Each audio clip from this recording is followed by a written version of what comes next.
Hi, I'm still Johnny, and I'm still profane. Let's jump right into part 2 of designing my home around adult autism. I called this one 7 Survival Principles, because finally learning to create a place of safety, peace, and passionate work did more than keep me out of psych wards. It kept me alive. No joke. If you're autistic, love one, work with some, or just can't figure out if you are one, you really, really need to think about where you live.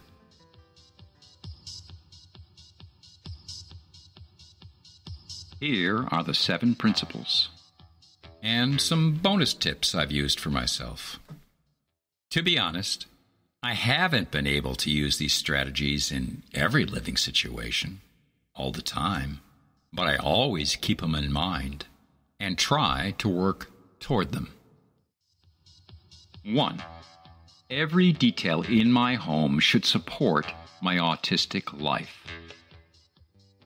Limited social interaction, intense passions and interests, a need for structure and routine, sensory processing differences, executive functioning differences, and physical or cognitive disabilities. My lighting can be neither too bright nor too dark. Bright lights, especially blue, fluorescent, or LED, overstimulate me. Dark surroundings can cause depression. It took me years to discover the perfect solution. Avoid overhead lights altogether.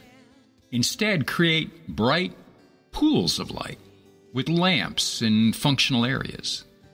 Reading lamps, spotlight on the baking counter, low wattage bulbs on end tables. The quieter, the better. I didn't discover this till I moved to rural Indiana.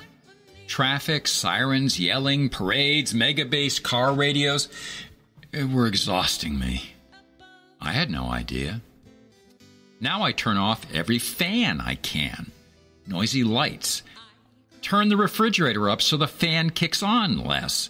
I put up heavy drapes and block unnecessary windows against traffic and neighbors. When I hang quilts or colorful blankets on my walls, such a pleasant, cozy hush.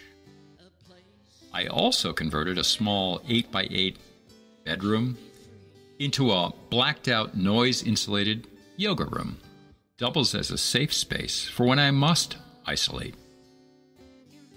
I thrive with lots of fresh air and outdoor activity. When I can, I use air purifiers and filters.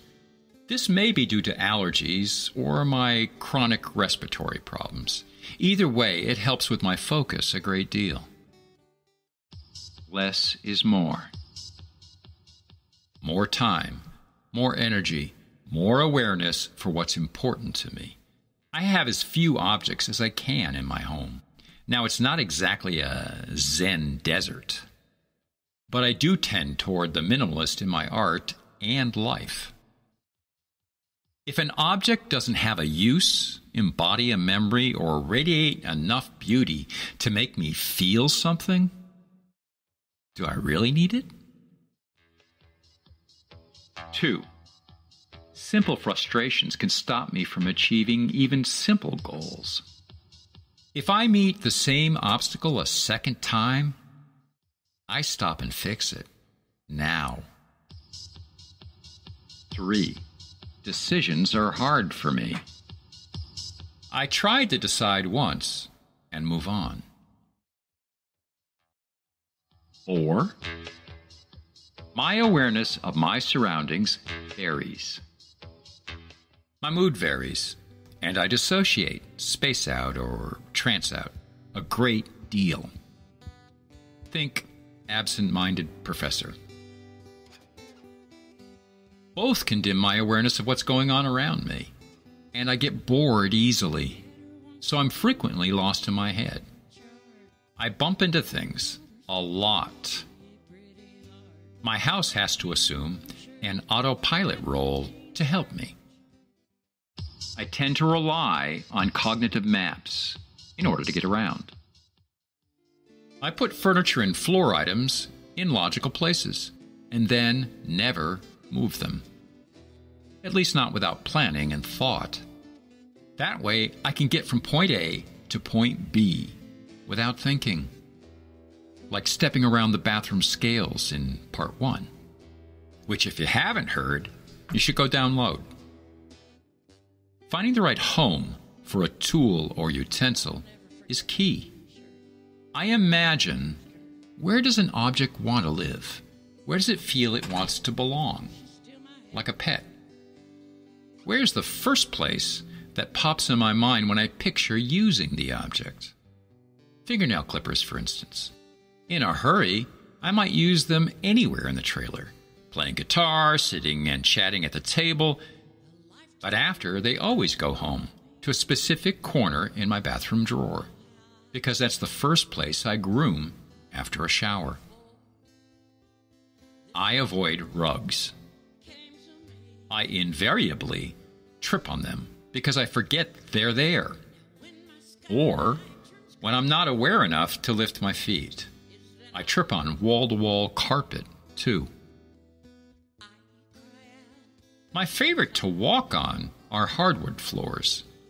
Tile or linoleum, vinyl, work too. But I also avoid hard, bare floors. When I dissociate, I can forget I'm holding a glass of water until it spills or smashes. Wooden floors are somewhat forgiving. I have lived on tile over concrete. Not a good choice. 5. I have trouble negotiating 3D space. I constantly bump into things with the bruises to prove it, and it takes a lot of attentional energy to avoid injury. I put foam rubber on the corners of counters, washing machines, shelves, anything I bump into. I try to make sure all hallways are clear of all obstacles, including pictures on the wall if they stick out much. I try to keep all doorways clear, at least 2 or 3 feet. No nearby furniture, baskets, shoes, piles of odds and ends. The concept of flow is central to my life. I never made a religion of feng shui, but I use a few principles religiously. I try to design each room as if water were flowing through it. Where would it flow freely? Where would it be forced to slow down? Where would it get trapped? Because in my foggy mental state, I tend to wander like water, path of least resistance. I must be very careful of open doors, cupboards, drawers. I walk into them or bonk my head over and over. When I can, I remove them. This also helps me organize, as I talk about in the next point. 6. If I can't see it, I forget it. Soon, it doesn't exist for me. Things in drawers piled in layers, things behind doors, things in cupboards, things under beds, all become invisible to me. I've exquisitely organized drawers thousands of times in my life, only to forget what's in them within moments. I use open shelves or chifforobe for my clothes instead of a dresser, socks and underwear especially. Drawers become a random mess that won't close. I use open shelves for pantry. I set it up so I can turn, choose, grab, and go from my chopping block. I use a transparent over-the-door shoe organizer for nearly all my tools. Toolboxes and totes drive me crazy. My home repairs went up 1,000% when I could actually find any tool I needed at a glance. Number 7. If I can't touch it, I don't really understand it. Soon, it doesn't exist for me. Using my hands helps me remember, think. understand. This includes writing. If I write it, I remember it. Sometimes, if I just handle the tools in one of my nooks, baking or writing, it can give me the desire to do. So I leave as many tools out to touch as I can. They lend me motivation when I stroke them. I organize my workspace around ease of reach. If I use a measuring cup daily, I make sure it's within an easy arm's reach in my cooking nook. Same for my hammer on my workbench. If I use a tool several times a week, it must be within a few steps. If I use it once in a while, I make sure it's in plain sight within the room. But less than monthly? Do I really need it? I obsessively containerize in transparent containers like jars. Objects with similar uses belong together in my mind and in my living space. I'd rather grab one jar of screwdrivers than decide which ones I might need. Easier putting them away, too. I use baskets, trays, jars, pails, whatever I have handy to group similar objects. Without containerizing my life, too much fussy detail. Too many chances for frustration or loss.